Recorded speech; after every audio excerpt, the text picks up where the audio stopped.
Hello, welcome to J Lowe Artist. Today we're going to be drawing a horse, and we're going to start out very simple shapes. This is a beginning level and something that a lot of people don't think about. They want to get right into the details, is the proportion and the size of how everything is, where it's placed, the composition. So what I've got here is a picture of a horse, which we'll be drawing, and I want to start out with simple shapes, something that you probably don't recognize here or always kind of think about, are just the simple shapes. The shape of the head, the shape of the neck, the shape of the body, this kind of peanut kind of a shape there at the body, shape of the legs,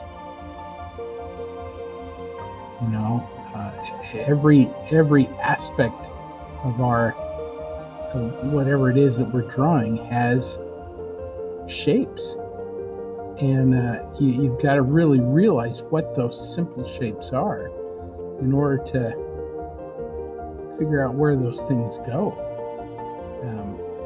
Everything can be broken down into very simple shapes, and that's kind of what I want to do here. Just break everything down into simple shapes.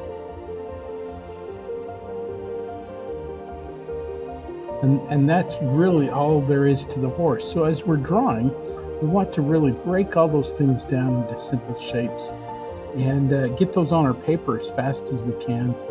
And then we'll start into the details. But you've got to get that structure first before you get into the detail. Okay, so just remember that.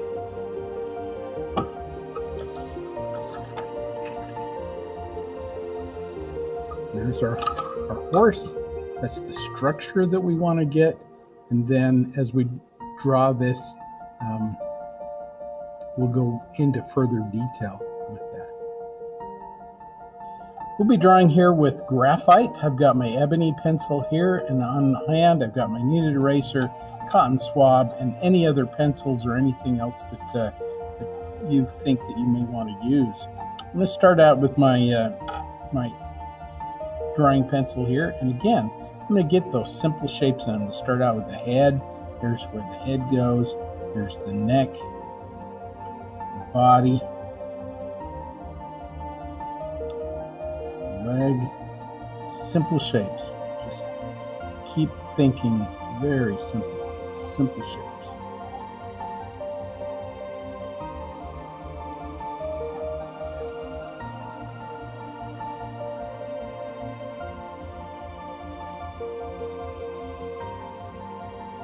We will go from here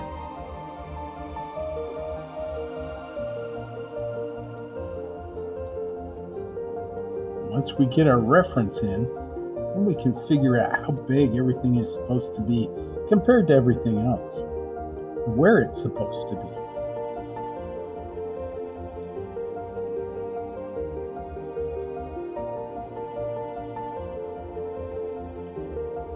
Also, when you're thinking about your composition, where everything is, start lining things up, like lining up where the legs go in reference to the other legs, lower, higher, how far something is, how straight something is from something else. All those things think about as you're drawing it. So there's basically the shape of our horse using those simple shapes, and we can also get into where, start comparing where the eye is compared to the neck or to the head or to the leg. If this leg comes out here, I'm a little bit off there. If I come straight up from that leg, that's about where the eye is over here, somewhere in there like that. And we can just start comparing things.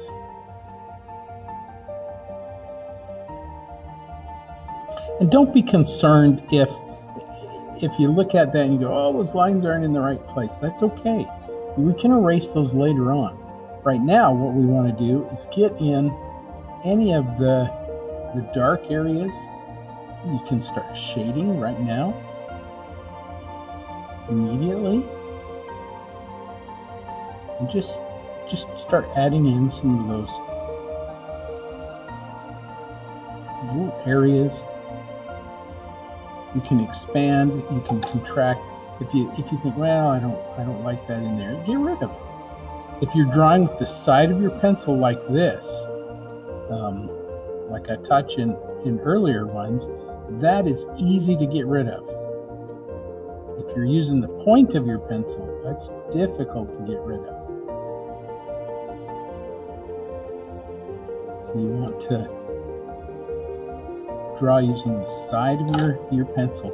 Look how easy this is. I'm using a 6B pencil here. It's a dark pencil, but look how easy it is to get rid of that graphite.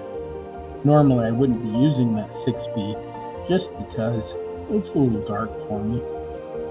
I'll wait until a little bit later to use the 6B, but have to adjust everything, get our point of reference in first, then we can adjust where everything goes.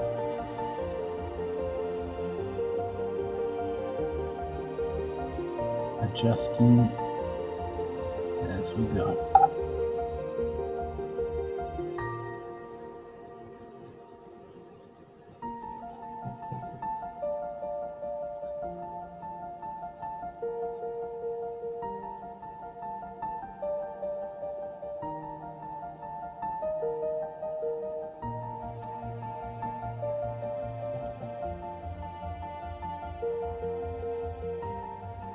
As we draw, we find that some things are exactly where they need to be and others are not.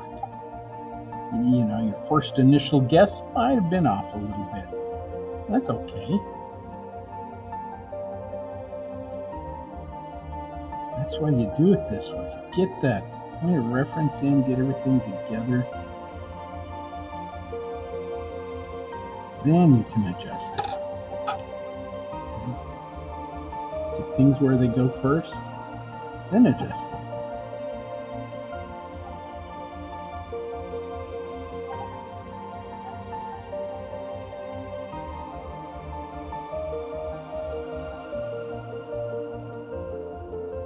You have to have perfect and complete knowledge of the anatomy of a horse?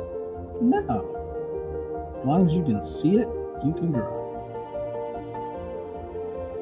I often get asked, what's the hardest thing to draw? It's something that you can't see. After a while, you've drawn it so many times or so much that you can probably draw it without looking at it.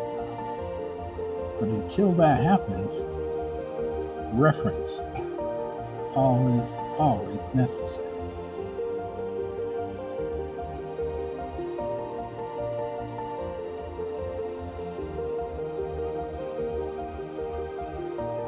Always necessary.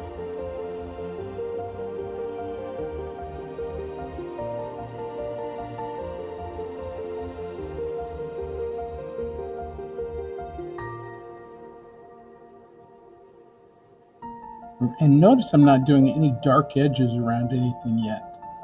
That will come later as you need them. I'm just adjusting where everything goes. Bigger, smaller, whatever I need.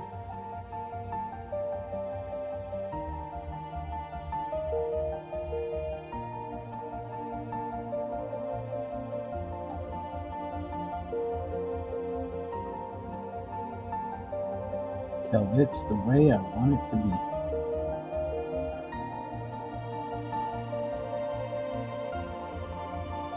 I can adjust it.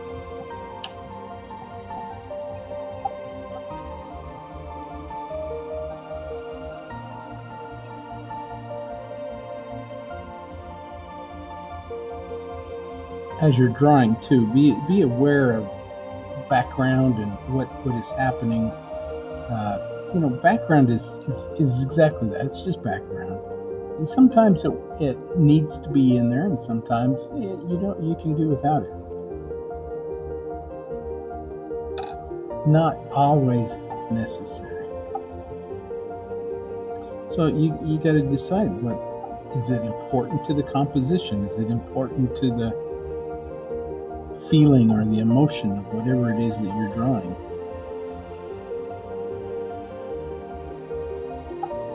If it is, you can put it in. And if not, you don't have to worry about it. One thing you do need to worry about, though, is you don't want your object to just be floating in the middle. That's kind of a little disconcerting. It's a little odd, a little strange. You don't want this floating object. And so sometimes you can add a little shadow. A little ground there is always a good thing. So if you're not going to do the background, at least do kind of a drop shadow or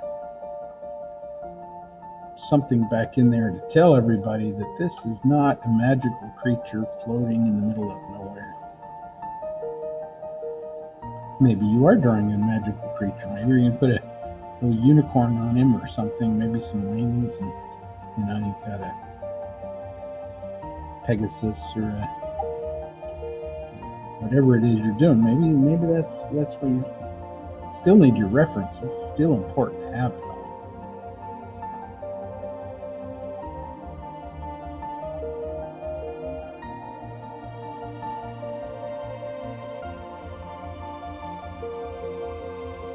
So up to this point, we've been drawing everything with the side of our pencil.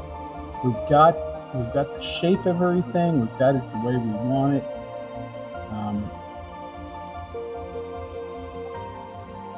Now we can start kind of adding some different things to it.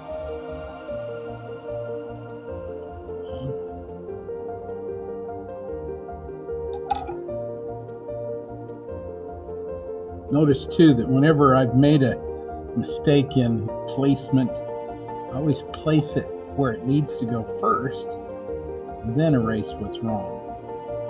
Sometimes we get too excited about, oh, we figured it out, and now we have to erase what's wrong, and then we lose our point of reference, and all of a sudden we draw it wrong again.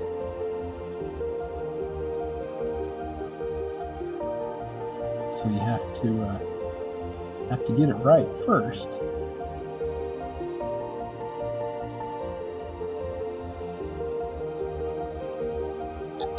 Then you can erase it.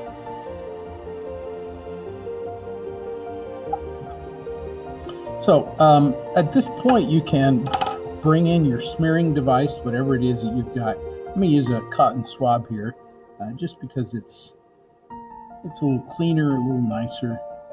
I'm just going to use this cotton swab to kind of smear and soften. There's a lot of very subtle grays that you can get with a cotton swab, with your finger even.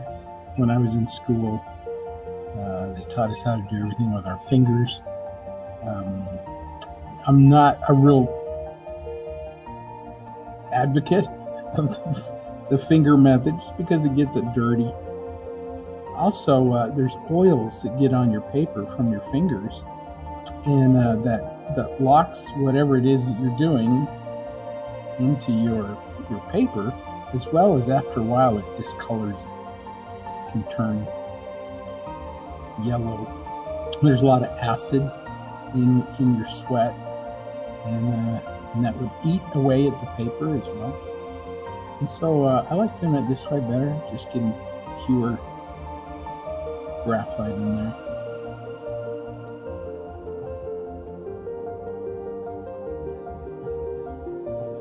And after you've loaded a little bit of graphite onto your cotton swab, you can draw with it. You get some of those really subtle grays in there.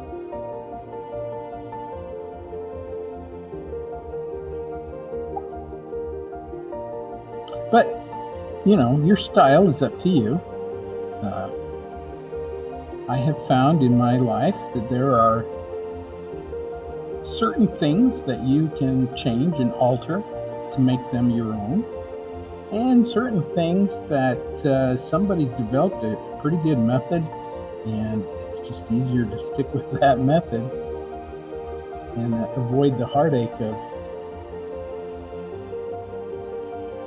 having to go back and relearn it. I was never really taught art. All this is stuff that I kind of figured out myself, and I would save you some of that time and heartache of trying to figure everything out by yourself, making all those mistakes. You know, I often said that a smart man learns from his own mistakes. A wise man learns from others' mistakes. So be wise, learn from my mistakes. I have had many mistakes.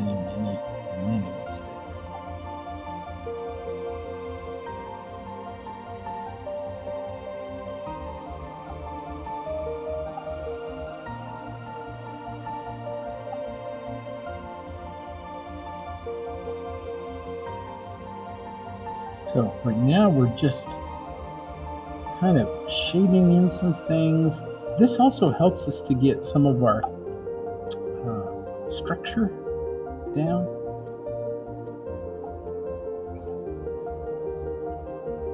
You know, especially if you're unfamiliar with something like a horse. Getting that structure in, figuring out where the bones and muscles go. Like I said, you don't have to be well versed in the anatomy of a horse.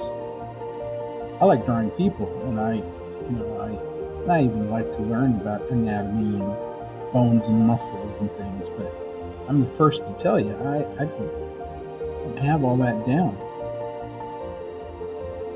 But I can draw people.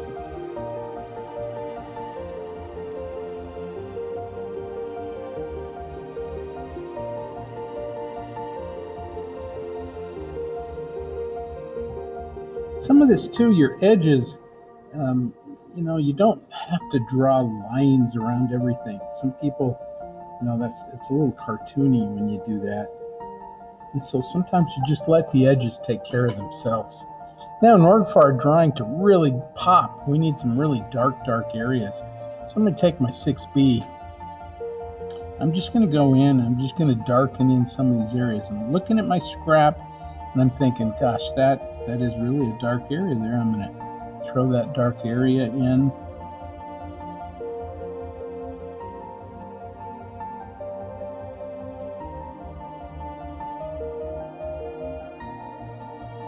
And again, I am trying not to draw a line around everything. I'm just throwing in the dark areas, letting the form take care of itself.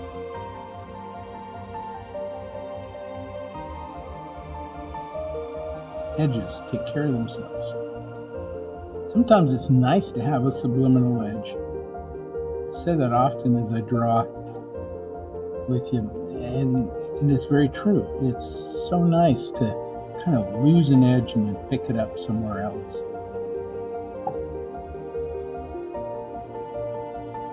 Sometimes too, if you're not really familiar with drawing, you should change your scrap, your reference, into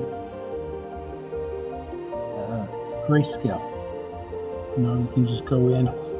Oftentimes you just go into your picture. You can go into picture like this is a Microsoft 10. I love this program. When they took it off, I was very heartbroken, and I found it and had it reloaded onto my computer.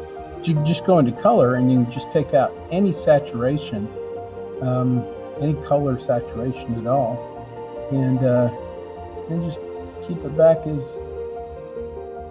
black and white. Then you don't have to worry about color. You don't have to translate all those colors into dark and light. It's done for you.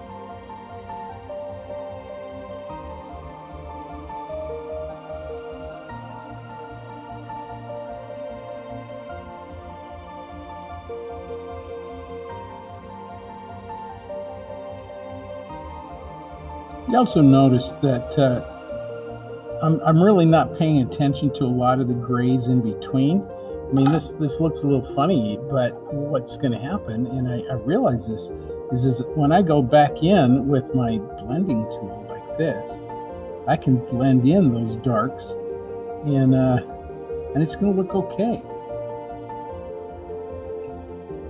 I can even bring out some of that up in there, and use that blending tool, cotton swab here, to get things like veins and shadows.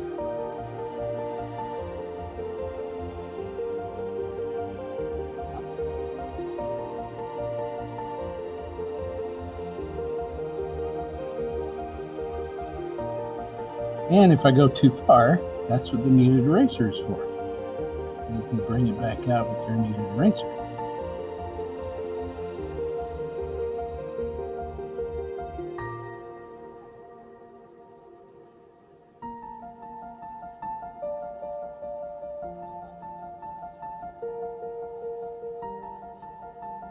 Does that make sense?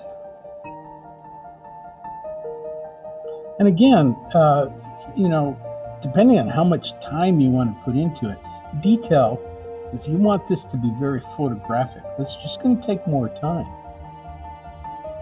It's the same concept over and over. It just takes more time.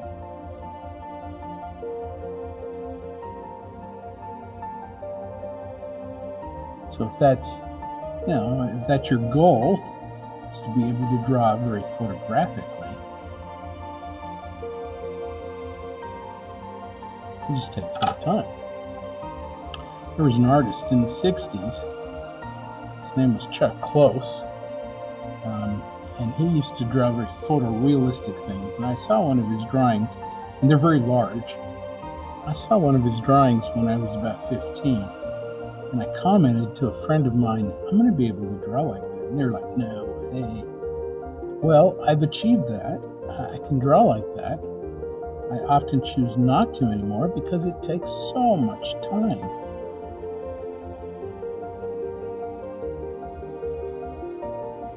But it's a lot of fun.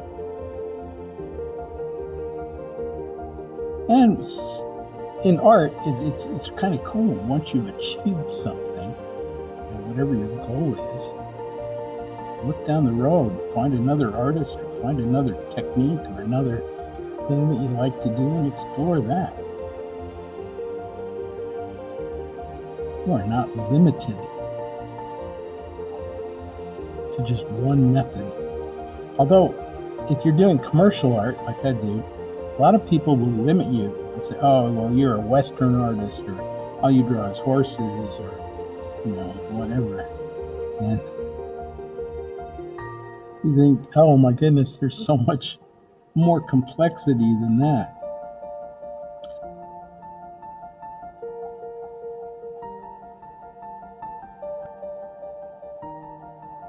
I do what I want to, without limits.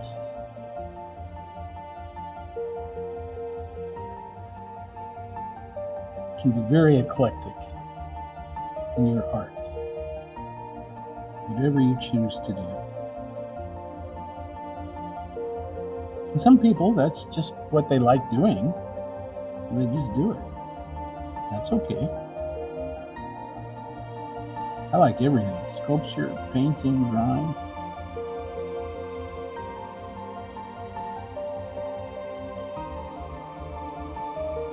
Now, some things that you really care about, like the placement of the eye, that's very important. But where the hair goes, you know, the little floating parts of the hair, as soon as this picture was taken, that hair moved. The eye didn't move from the head, but the hair did. And so, some things are important, some things are not. The eye placement is important. The hair, not so much. And that is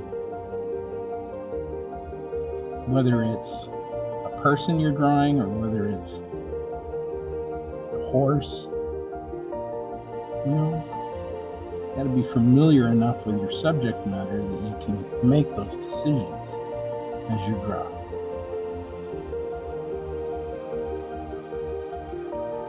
Some artists were so bent on getting a likeness, spent their entire time on getting a likeness, and then when it came down to the hands and shoulders and legs, yeah, they didn't care so much. So sometimes you'll see a picture and the hands are kind of basically done. Sometimes they look claw-like, and the face is like perfect. Looking at colonial drawings the other day, and some of them were that way. I thought that's really kind of interesting. As long as they have the face down, that all looks good.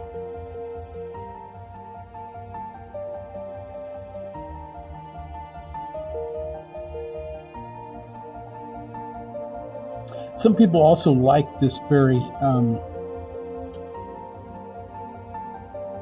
painterly way of drawing. They like the emotion and the feeling that's involved in the strokes of the pencil, and if that's your thing, great.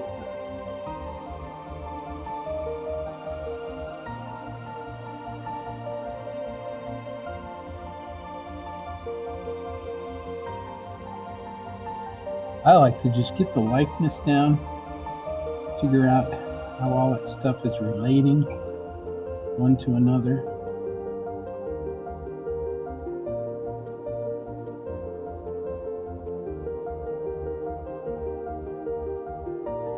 Get a good composition.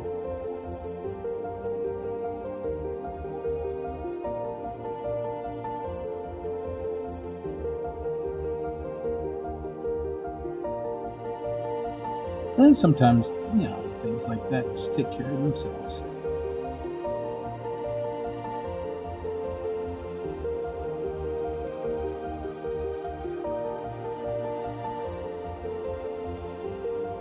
Remember that we still have a little bit of blending to do, and you can work with your kneaded eraser as well, like in the hair. You can come back into it after you blended it. Blend the ends. If you like little wispy light hair, you can use your blending tool.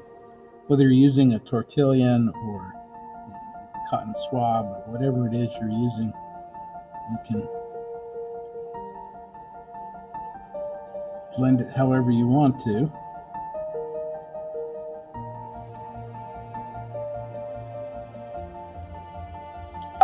Then your kneaded eraser, come back into it, pull out some of the light areas. This is an easy way to do hair. People fret too much about hair.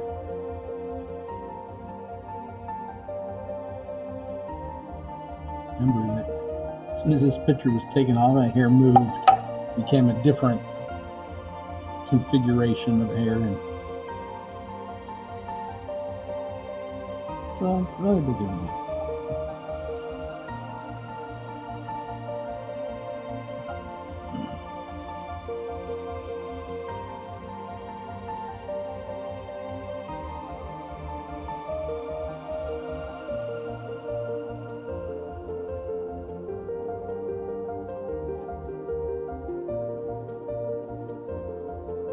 I think one thing too that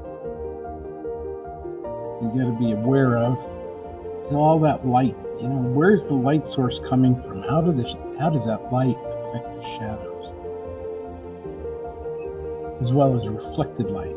That reflected light, as it bounces along things and comes down the other side, or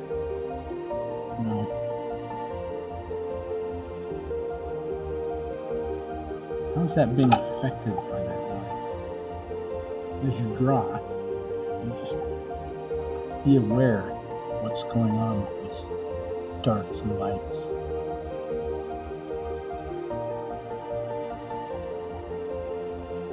I like the digital age here, where we can zoom into our scrap. We can look at those shadows. We can look at things. I mean, if you want things very, very photographic, that's kind of what you want to do, is really pay attention to those lights and darks and what's going on with those.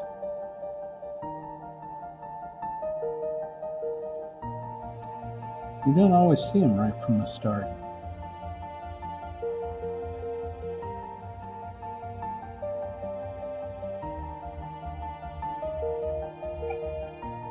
Notice too that I always start with the head, kind of work my way down.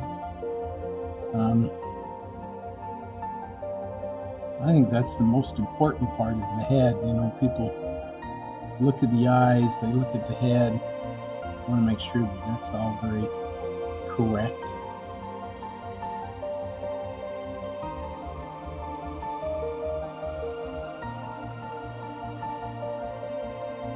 I think I feel like that's the most important part.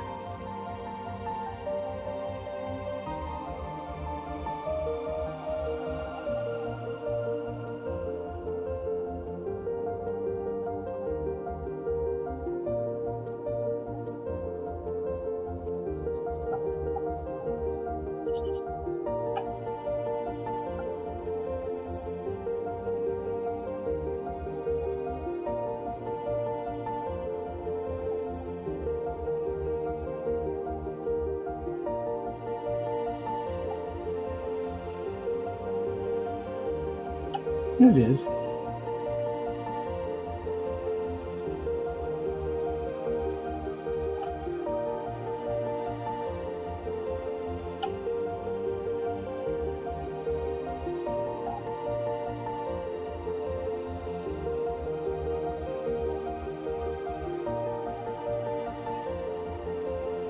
Again, if you're drawing for photorealism,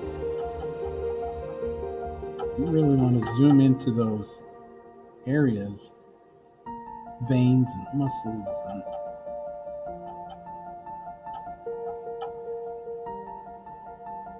it just depends on what you want to capture, how you want that to be.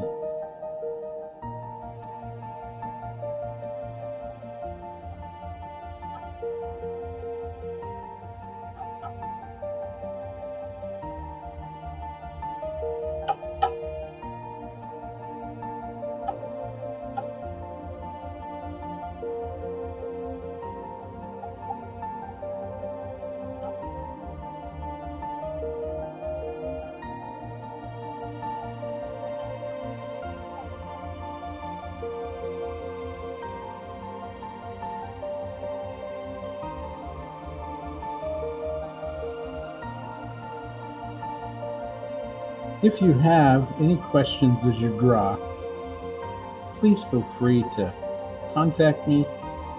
Write it down in the descriptions and the comments. I'll be happy to get back with you.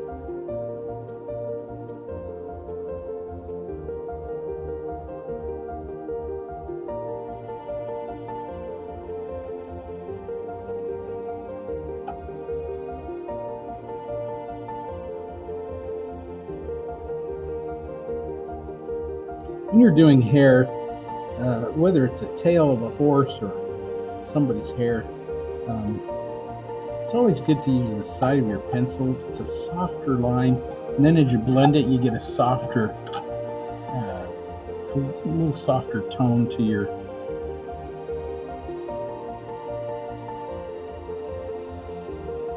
lines, your shadows, your edges.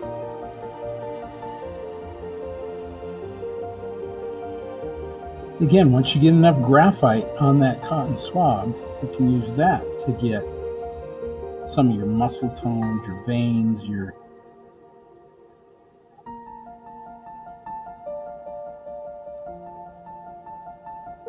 different areas.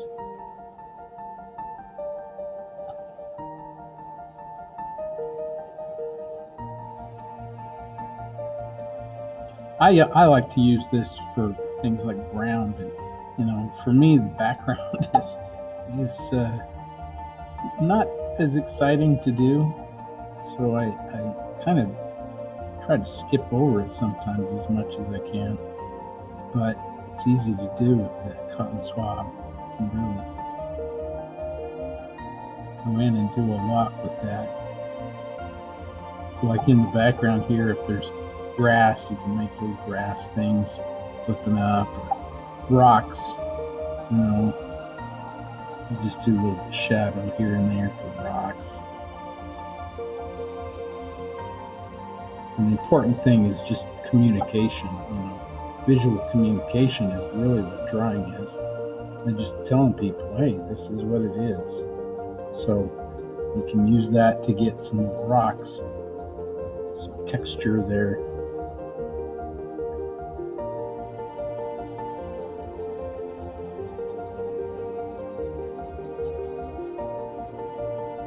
And if you wanted to put in some very easy waves or ground back in there, you could do that just with the cotton swab. The other thing is your background should be less detailed. Detail comes forward, and so if you're struggling because you do this wonderful drawing, then you do the background, you detail it out, and all of a sudden your drawing gets lost. And you think, oh, what happened? I did it so tight and so well. Sometimes it's the background. You just don't need it. And you can say to yourself, well, you didn't need the background. Or if you do need the background, keep it simple, keep it soft. Otherwise, the background competes with the foreground. And no matter how well you've done it, it takes away from your foreground, from your subject matter, which was the fun. I mean, you're drawing for the subject matter. That's the fun part.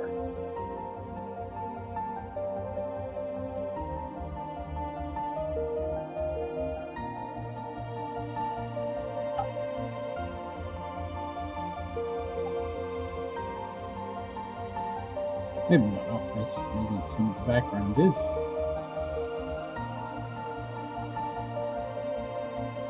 Most people want to get to that fun part, that foreground first.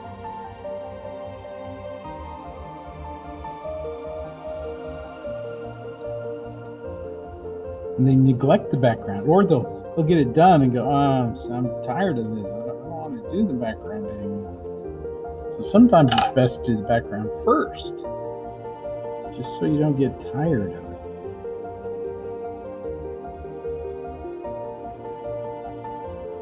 Again, it kind of all depends on you, your temperament.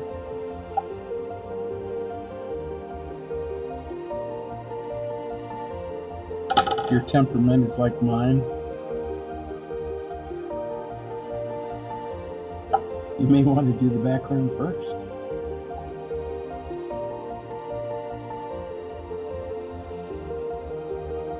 Well, that's basically it. Thanks for joining me on this artistic journey. Remember, art makes life better. It just does. That's it. Have a great day, and we'll see you around.